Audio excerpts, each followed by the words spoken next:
Hablaremos hoy del donatismo, que es algo así como una herejía o como una opinión religiosa disidente.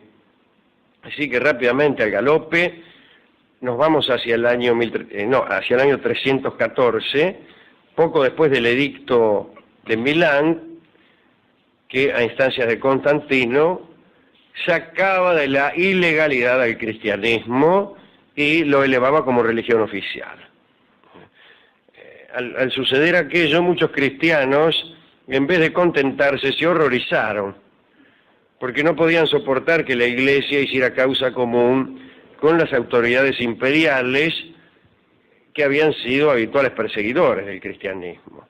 En Cartago, no en aquella Cartago que fue enemiga de Roma, sino en la ciudad que la sucedió, en el norte de África, la Iglesia se había convertido en la depositaria de la resistencia a las ideas romanas. Es decir, los cristianos de Cartago estaban más horrorizados que nadie por todo esto.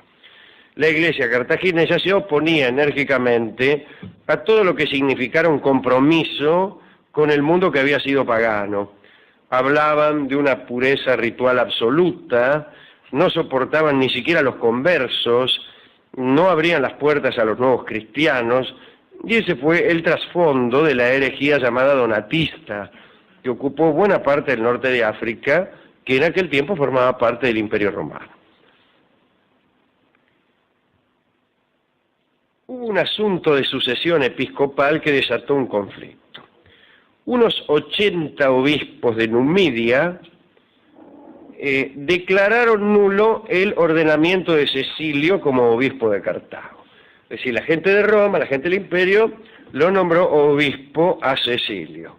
Y los de Numidia, 80 de los obispos de Numidia, se mostraron en desacuerdo. Decían que aquel ordenamiento había sido gestado por un obispo traidor que había entregado en su momento libros sagrados para que fuesen quemados por los paganos en tiempo de la proscripción, y que ahora se venía a hacer el otario. Este último inciso ha sido agregado por mí. Y eligieron otro obispo en lugar de Cecilio. Dice, ¿más qué Cecilio? ¿Qué será? Alcahuete de los paganos. Y el cargo le tocó a un tal Donato. Pero, como señaló el propio Cecilio, muchos de los 80 obispos que ahora estaban en su contra también habían sido traidores y amigos de los paganos. Y se quejó, dijo, y las quejas llegaron al emperador Constantino, que era protector de la Iglesia. ¿Qué es lo que pasa? Digo, Constantino, bueno, mira, hay bronca en Numidia, nosotros le mandamos un obispo y ellos eligieron a otro. Bueno, el emperador estudió el caso y dijo, bueno, está bien, me inclino por Cecilio, que era el que habían mandado desde Roma, el que habían nombrado con la bendición romana. Y se armó, porque aquel grupo, el que había elegido a Donato, no toleraba la intrusión de antiguos paganos en el culto cristiano, y formó un grupo bajo el nombre del obispo rechazado, el que habían elegido ellos. Y se dieron en llamar donatistas. Se preguntaban qué tenía que ver el emperador con el fervor cristiano más puro, y alguito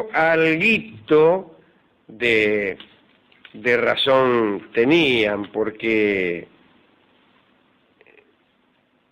Constantino no se parecía mucho a un cristiano. Era un hombre muy... Retrato de Constantino, para que vean. Era supersticioso, era esclavo de los signos y de los presagios. Tenía el signo cristiano Pirro en sus escudos y estandartes que usaba desde antes del edicto de Milán, antes de hacerse cristiano. En verdad, la superstición guió su decisión de levantar una nueva capital, la superstición guió la elección del lugar y muchos otros importantes actos de Estado. Recuérdense que estábamos en el año 300 y la gente, especialmente los hombres poderosos, tomaban decisiones basándose en supersticiones, no como ahora, que a nadie se le ocurriría ir a consultar a una bruja para ver qué tiene que hacer. Bien. pero estábamos en una edad mucho más oscura. A Constantino lo bautizaron, como solía suceder en aquellos años, en su última enfermedad. Pocos cristianos creían entonces en un segundo perdón de los pecados. Creían que el único perdón era el bautismo. Entonces se bautizaban cuando ya estaban a punto de reventar, cosa de morirse ya recién perdonaditos. Claro, porque si usted se bautiza siendo un niño, después empiezan los pecados, y ya ellos no creían en un segundo perdón. Entonces no esperaban a estar por morir, allí se bautizaban y entraban al cielo como rata por tirar. ¿Sí? Esto fue lo que hizo Constantino, ¿no? Se había convertido en cristiano también porque dijo que había visto en el cielo una cruz con una inscripción durante una batalla. En su juventud tenía una actitud muy romana, muy imperial, era un hombre alto y atlético, tenía un carácter violento, era muy cruel, condenaba a los prisioneros de guerra a librar combates mortales con bestias salvajes, cada tanto se mandaba una masacre, bueno, ejecutó a su hijo mayor, a su segunda esposa, al marido de su hija favorita, sobre la base de acusaciones dudosas incluso. Bien, era un poco puritano y dictó leyes que prohíben el concubinato, la prostitución y la seducción de los esclavos.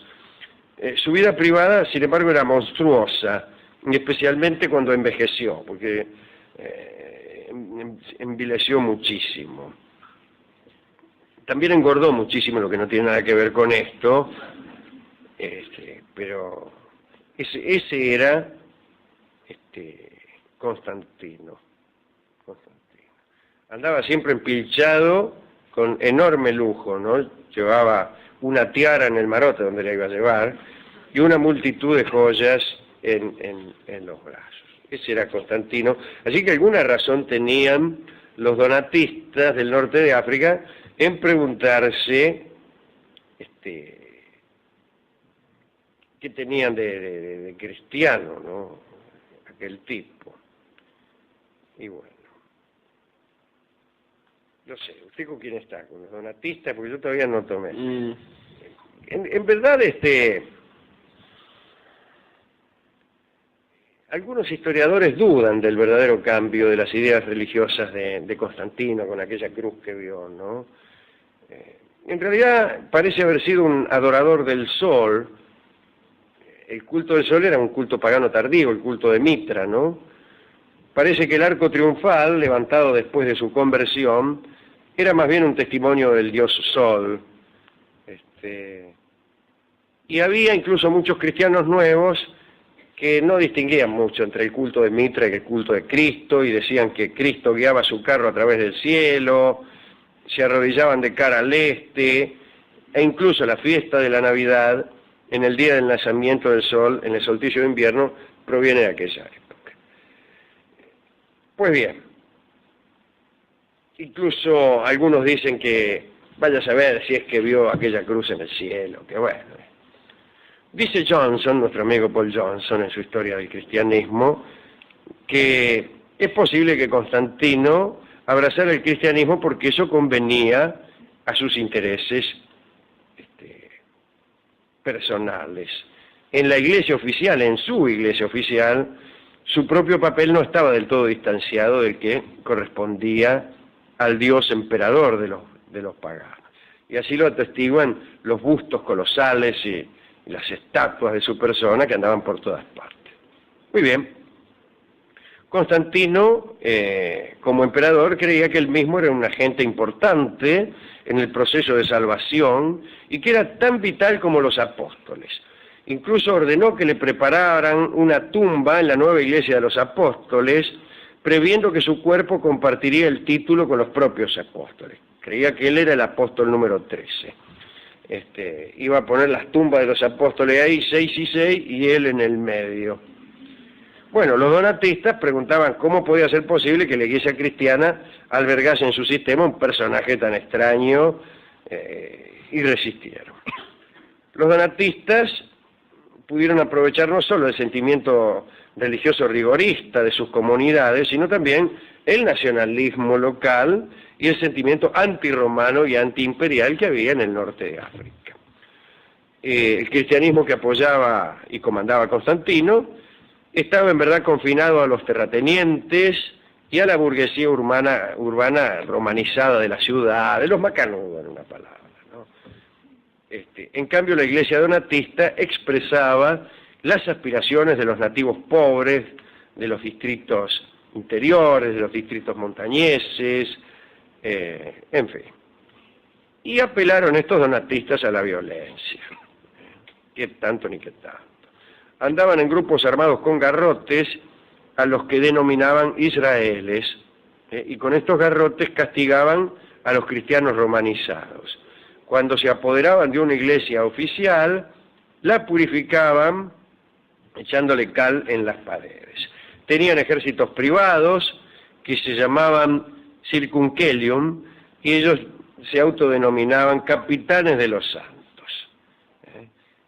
Vivían en cementerios, guardando los santuarios de mártires, y salían cada tanto para vengar a los mártires que ellos mismos generaban con sus acciones. Así que ahí andaban. Pero después empezaron a hacer algunas otras cosas también interesantes, como proteger a los campesinos endeudados, aterrorizaban a acreedores, estaban a favor de todo deudor y en contra de todo acreedor. Bueno, también extendían su protección a los esclavos, que así se convirtieron en un factor poderosísimo de la iglesia donatista. Así que bueno, cada tanto quemaban alguna cosechita, alguna casa. Según San Agustín, eran agentes del horror, rebaños de hombres abandonados. Agustín incluso los acusaba de orgías alcohólicas para conmemorar a sus mártires. Parece que los tipos decían, vamos a conmemorar un par de mártires, y se mandaban 6 litros de vino cada uno. En fin, como quiera que sea, la herejía donatista fue disuelta mediante un procedimiento que después sería usual. Los reventaron a todos. La actitud del emperador frente a la discrepancia en el seno del cristianismo no era la misma que tenía frente a los paganos o frente a los judíos. Acerca de ellos, Constantino se jactaba de respetar sus templos y sus creencias, pero dentro del cristianismo no. Y el imperio atacó la herejía como antes había atacado al cristianismo en general, ¿no? Unos 7.000 de aquellos donatistas fueron muertos. Debe decirse que la persecución de los donatistas tuvo lugar durante y también después del gobierno de Constantino, y los reventaron a todos. Quiero decir que así fue la primera manifestación de un sentimiento que todavía hoy aparece en el cristianismo, que es la perplejidad, cuando no la oposición lisa y llana, ante una iglesia que más parece propensa al lujo y a la alianza con el poder que no a la protección de los desposeídos. Esta es, digamos, la primera aparición de ese pensamiento en la iglesia, que todavía hoy tiene importantes exponentes. Ya no bajo la forma de herejías, ni bajo la forma de ejércitos donatistas, ni quemando cosechas, ni haciendo orgías alcohólicas, pero sí desarrollando en el seno mismo de la iglesia una posición mucho más crítica respecto de la sociedad en que vivimos y respecto de los factores de poder. Así que aquella fue la primera oposición, y fue casi contemporánea del primer pacto que la Iglesia hizo con el poder. Es decir, de los primeros pasos del cristianismo oficial. Así que bueno, ¿a quién dedicar esto? Al pobre Donato. A Donato que vaya a saber si habrá sido donatista Donato. Les dio el nombre, ¿no? A Cecilio, que pobre, Sí. a lo mejor anda a saber. Por él no era malo. qué sé Claro. yo.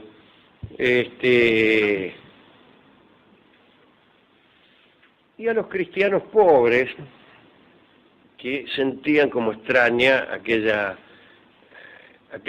cristianismo lleno de pompa, un poco oriental, un poco mitraísta, no mitrista, ¿eh? Hay también cristianos mitristas, Sí, claro. pero no es lo mismo el culto de Mitra que el culto de Mitre.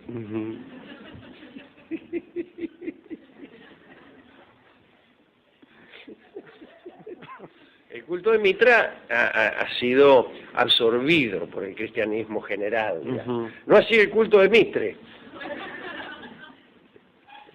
Bueno, un culto que quizá tiene, más allá del diario que fundara don Bartolo, también un contenido literario. Puede ser admirador de Mitre por muchas razones. Ten cuidado, caminante. Entonces, a don Bartolomé Mitre también le dedicamos esta charla acerca de Constantino. En esta casa parduzca vivió el traductor del Dante. Pasa pronto, caminante, no sea que te traduzca. Decían los enemigos de don Bartolo. Que sin embargo, más allá de lo que uno pueda pensar respecto a su posicionamiento en la política y en la historia argentina, me parece que era un personaje como ya no hay. Fíjese, don Bartolo fue presidente de la Nación, era traductor del Dante, era traductor del Dante, era escritor y un historiador merecedor de bastante respeto, me parece a mí, más allá de que uno no esté de acuerdo con la historia que ha escrito. Sí. Y había sido general de la Nación. Y como me decía un amigo hace poco, en una época en que más que anotar los libros que han escrito, a nuestra clase dirigente podrían anotársele los libros que han leído. Alguien que traduzca el Dante parece un bicho raro. Sí. Que no han leído, no solo que no han leído al Dante, sino que no han leído ni la traducción de Mitre, ni saben que Mitre tradujo al Dante, ni saben quién era el Dante. Se me dirá, ¿para qué queremos que un político sepa quién era el Dante? No exactamente quién era el Dante. Saber quién era el Dante denota, es un indicio de la posesión de unos medios. La cultura no consiste en una vana erudición. La cultura consiste en un trato frecuente y diestro con la inteligencia, que ese sí es indispensable para resolver los arduos problemas que presentan las distintas magistraturas. De manera que no es que uno quiera que nuestros políticos reciten de corrido al Dante en italiano, pero uno quiere que tengan un trato íntimo con la inteligencia, No sucede ninguna de las dos cosas. Sin embargo, a nadie le parece molestarle. Hay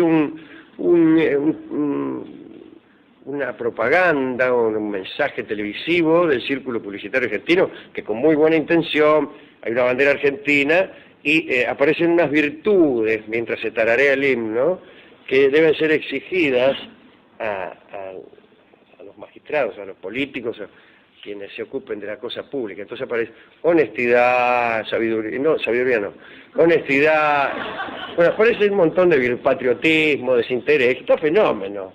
La inteligencia no está, Blanco. No está. Así que mucho cuidado, porque no solo no está la inteligencia, sino que nadie parece echarla de menos.